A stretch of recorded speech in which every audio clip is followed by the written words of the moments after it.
Olá, povo chapadense, estamos aqui na paróquia Santo Agostinho com uma pessoa muito especial, o nosso querido Padre Natelson. Padre Natelson, primeiramente, muito obrigada pela sua presença, seja muito bem-vindo, é muito bom ter conosco.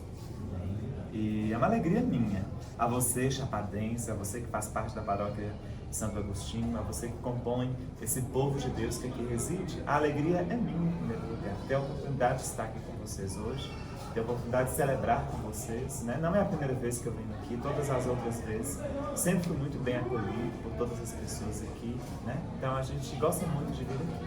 Agora na condição de administrador diocesano para conferir o sacramento do Crisma, né? Em sua maioria jovens, mas também adultos, né, que se prepararam para o dia de hoje, uma ocasião mais especial, então o coração está bem mais alegre.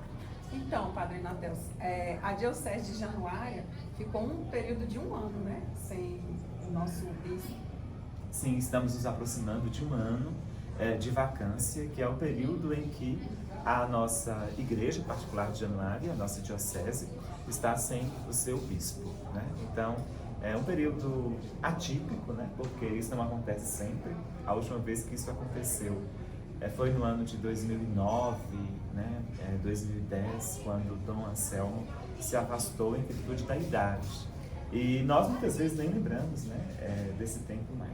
Nesse período que o senhor ficou administrando, qual foi a maior dificuldade que o senhor enfrentou? A maior dificuldade foi mais no início, né? Para você que me faz essa pergunta, e para todos que nos ouvem, nos assistem, melhor dizendo, né, a maior dificuldade foi no início. A transferência de Dom José nos pegou de surpresa. Nós, padres e o povo em geral, não estávamos preparados para a transferência de Dom José. Nós imaginávamos que Dom José completaria o seu episcopado aqui, com a idade de 75 anos, se afastaria, como prevê o Código de Direito Canônico. Então, nós tínhamos isso em mente, né, que Dom José ia ficar aqui até o final do seu episcopado em exercício. E, de repente, nós fomos pegos de surpresa. A vida é cheia de surpresa, Deus nos reserva surpresas, né? É a vontade de Deus, nós acolhemos, né? E tudo a vontade da igreja. A igreja solicitou o Dom José em outro lugar. Então, no início, logo que fui nomeado para essa função, a maior dificuldade foi conhecer a realidade mesmo, né? Conhecer os reais problemas, conhecer a vida das paróquias como um todo. É uma função administrativa, né? A função que eu exerço em especial. Então, isso requer um conhecimento da gestão da diocese. Então, esse primeiro mês, né, foi bem desafiador para nós. Mas na medida em que a gente foi tomando conhecimento da realidade, na medida em que nós, né, com muita humildade mesmo, né, nos colocamos à disposição para trabalhar, e temos trabalhado muito, então o serviço foi se facilitando, né, e Deus nos acompanhou nesse processo todo e nos trouxe até aqui. Já estamos finalizando, né, já estamos quase chegando à praia, né, comparando aí com uma grande navegação, e a gente tem caminhado bastante, a gente tem trabalhado muito. Deus tem nos ajudado, as pessoas, os padres. O desafio, ele permanece, o desafio é constante, mas no início causou um certo temor, né? Eu acho que faz parte de todo o início, de qualquer desafio, de qualquer situação. E qual a sua perspectiva para o novo bispo que chegará em janeiro próximo? Nós estamos muito esperançosos, né? Esperançosos de que seja um período de muitos frutos, né? O Dom Geraldo, né? Eu já chamo de Dom Geraldo, né? Mas a nomenclatura ainda seria Monsenhor Geraldo. Mas para mim ele já é o meu bispo, né? No coração de Deus ele já é bispo, no meu coração eu já o trato assim.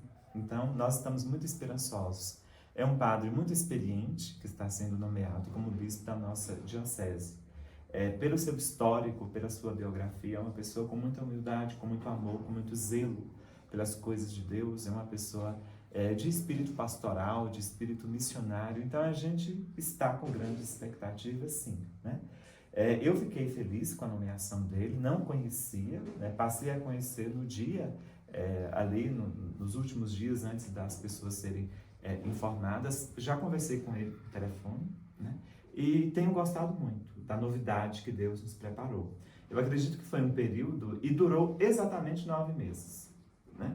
9 meses e alguns dias. o período em que nós não sabíamos quem seria o nosso bispo, né? Durou 9 meses, o tempo de gestação de uma criança, né? E eu acredito que Deus gerou bem o seu filho, que vai dirigir os trabalhos da nossa diocese. Hoje o senhor está crismando 90 jovens. E em tempo de pensamento acelerado, por causa das mídias sociais, é uma dádiva de Deus esses jovens estar buscando igreja, esses jovens estarem passando por esse processo de confirmação do batismo. O que o senhor tem a dizer para esses jovens? Realmente é um desafio, né? Você toca num ponto assim, num ponto nevrálgico da igreja hoje, que é a juventude. É uma nova época, novas tecnologias, nova mentalidade, novos desafios, né? Eu sou professor da educação básica e da educação superior, e sou padre. Então, a convivência com os adolescentes no ensino médio, no antigo segundo grau, e a convivência com os jovens e adultos no curso superior, e a convivência na igreja, me mostra o quanto que existe esse campo missionário de atuação para nós, que é a juventude.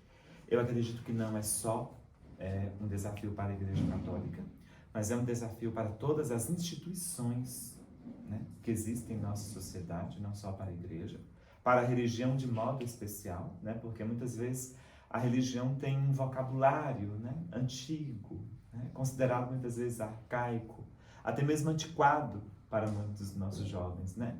Uma linguagem de 2000 anos, ritos tradicionais, e muitas vezes o jovem não se vê representado naquilo. Eu acredito que é uma questão que nos confronta, né, na necessidade de utilizarmos uma linguagem que seja mais acessível. A palavra de Deus é viva e eficaz e ela não muda, né? Céus e terras passam, a palavra de Deus permanece. O desafio está, né, em cada um de nós que somos igreja, em nós que somos sacerdotes, os leigos que são agentes pastorais, movimentos de serviço, de como levar a palavra de Deus aos nossos jovens. Necessidade da palavra de Deus eles têm, porque todo ser humano necessita da palavra de Deus.